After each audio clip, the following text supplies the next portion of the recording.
ఎవడు పెంచితే పెరగం, ఎవడు తగ్గితే తగ్గం. యేసు ప్రభు. బొబ్బిలి దగ్గర ఒక గ్రామాన్ని నన్ను సభలకు ఒక 10 ఏళ్ల క్రితం పిలిస్తేనండి, ఇక నన్ను పిలిచారు. నేను మెల్లిగా ఎక్కబోతున్న స్టేజి జనరేటర్ పెద్ద శబ్దంతో కాలిపోయింది. ప్రజలందరూ ఇలాగే నవ్వుతున్నారు. అందరూ నాకు మాత్రం దుఃఖం వస్తుంది. ఏంటయ్యా ఇంత ప్రార్థన చేసుకుని వచ్చాం, మీకు అందరికి నవ్వు వచ్చినట్టు నాకు రాలా, ఏడుపు వచ్చింది. ఏంది ప్రభా ఇది, పాప కరెంటు పోయింది, జనరేటర్ పోయింది, ఏంటయ్యా పరిస్థితి.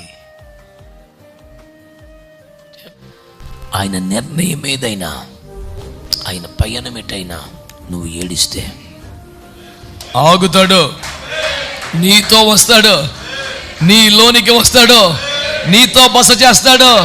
అరే దారిలో నడుస్తున్నప్పుడు మాట్లాడితే నీ గుండెల్లో మంట పొడితే ఆయన నీతో ఉంటే, ఎప్పుడో ఒకసారి ప్రభుతో నడిచినప్పుడే మధుర సవ్వడి ఇంకా నీకు వినబడుతుంది. ఎప్పుడో ఒకసారి వచ్చిన దర్శనమే నీ కళ్ళల్లో ఇంకా కదలాడుతుంది. ఆయన నీతో బస చేస్తే ఆ మజా ఎట్లుంటుంది నాయన? స్తోత్రం చెప్పరే గట్టిగా, చెప్పరే గట్టిగా. నేను మీలో నివసించి సంచరిస్తానని వాగ్దానం చేసిన దేవునికి స్తోత్రం చెల్లించండి. ఓరి బాబు వెళ్ళిపోదాం అనుకున్నాను రా బాబు అన్నప్పుడే ఆగమంటే ఆగాడు. ఉంటాన్రా మీ దగ్గర అన్నప్పుడు కూడా ఏడవలేకపోతే ఎందుకు పనికి వస్తాం? ఇంకా ఇట్టి మహిమకరమైన సేవ అంతా ఒక్క దాంతో జరిగింది. ఒక్కసారి తాకితే, ఒక్క మాట ఇస్తే, దేవుడు ఒక మాట ఇచ్చాడా? ఏదన్నా నీ నోట ఏదైనా ఒక మాట పెట్టాడా? వాళ్ళ మాటలు ఇన్ని నూరు గోల పెడుతున్నావా? నీదంటూ ఒక మాట ఉందా? ఉదాహరణకు చెప్తాను. బాప్తిస్మ ఇచ్చే యోహాను, ఆయనకి వాక్యం రాదా? బాగా చెప్పలేడా? ఊర్లు తాళాలేసి అడవిలోకి వెళ్ళేవాళ్ళంట. ఆయన ప్రసంగ సామర్థ్యం అది. కట్అవుట్లు లేవు, ఛానల్ లేవు, ఫేస్బుక్ ప్రోమోస్ లేవు, ఏమీ లేవు. అలాగని మంచి జనం ఉన్న సెంటర్లో చూసి మంచి హాల్ తీసుకొని పెట్టలేదు. జనాలు ఫ్లో ఎక్కడ ఉంటుందో చూసుకొని ఆడబెట్టుకోలేదు. అన్నగారికి అలాంటి తిప్పలు ఎక్కడ ఉంది? అడవిలో కూర్చున్నాడు, ఒక్క కేక పెట్టాడు, వేసి రక్తం ఇచ్చేయ. చెప్పరే గట్టిగా. ఊర్లు తాళాలు పడిపోయినాయి. అరణ్యమునున్న యోహాను యొద్దకు యెహోవా వాక్యము వచ్చెను, జనములు అక్కడికి వెళ్ళి చూడారు. స్తోత్రం చెప్పరే. నీ దగ్గర ఒక మాట దేవుని వద్ద నుండి వస్తే నీకెందుకు భయం? స్తోత్రం చెప్పరే. ఆయన దగ్గరికి వాక్యం వచ్చిందంట. ఎవరు వచ్చారంట? వాక్యం వచ్చిందంట. యోహాను యొద్దకు యెహోవా వాక్యము వచ్చెను, అబ్రహాము యొద్దకు యెహోవా వాక్యము వచ్చెను. అయ్యా మన గమ్యాన్ని, గురిని మార్చుకోవాలి.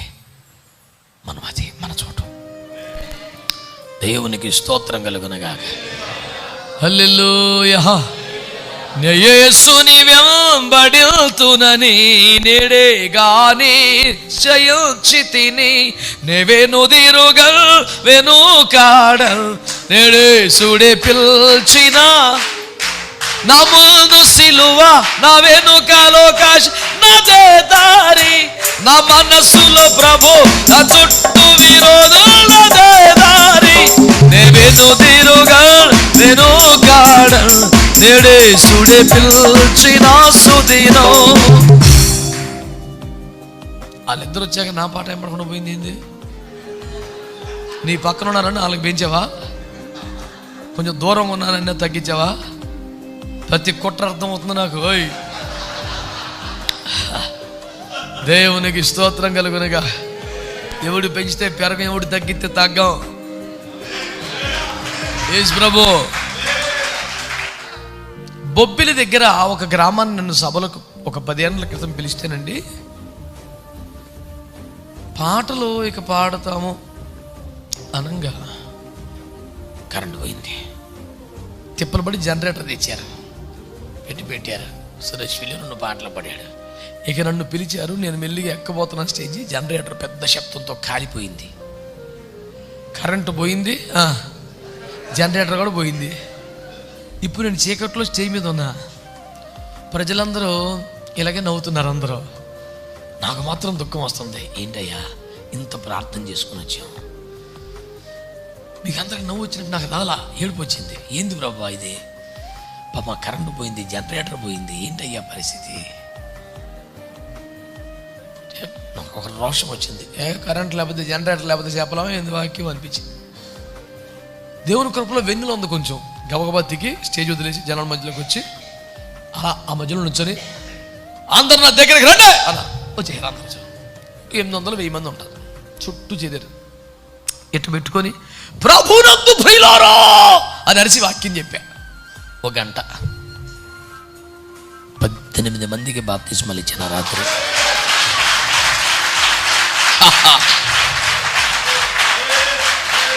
హల్లెలూయా. సౌండ్ తగ్గటం కాదు, కరెంట్ పోయినా జనరేటరే పేలిపోయినా కూటమి ఆగదో, ఆత్మరక్షణ ఆగదో. ఏముండవు, యేసు రక్తం ఏం చేయి. హల్లెలూయా, హల్లెలూయా. కనుక ప్రభువునందు మిక్కిలి ప్రియమైన దేవుని సేవకులారా, నేను మీకు చేస్తున్న మనవి ఒక్కసారి తాకితే చాలండి. నేను మీకు పొద్దు నుంచి చెప్పే బోధ ఒకటే, వెళ్ళిపోకుండా చూసుకోండి. అది ఒకటే. మీరు ఇంకో తిప్పలు నుంచి ఆఫీసర్ వాడు పరిచయం అయ్యాడు, వాడు జారిపోతాడేమో, వాడికి ఎక్కేసి బిర్యానీ పెడదామా, వాడితో ఫోటో తీసుకొని ప్రేమ కడిచి పెడదామా, ఇంటికి వచ్చి చూసుకొని ఆహో అని ఫీల్ అవుతాడు. నువ్వు ఎన్ని తిప్పలు పడతామని వెళ్ళిపోతున్నాడు. అరే నీ చుట్టూ జనమే, ఆయన పోతున్నాడు. అజ్జుడు ఆయన నెలకొండ చేయి, నువ్వేం చేస్తావని నాకు తెలుసు. దేవునికి స్తోత్రం చెప్పండి. ఆయన వెళ్ళకుండా చేయి చాలు, నీకు తిరుగులేదేక, తిరుగులేదంతే. దేవునికి స్తోత్రం కలుగునేగా.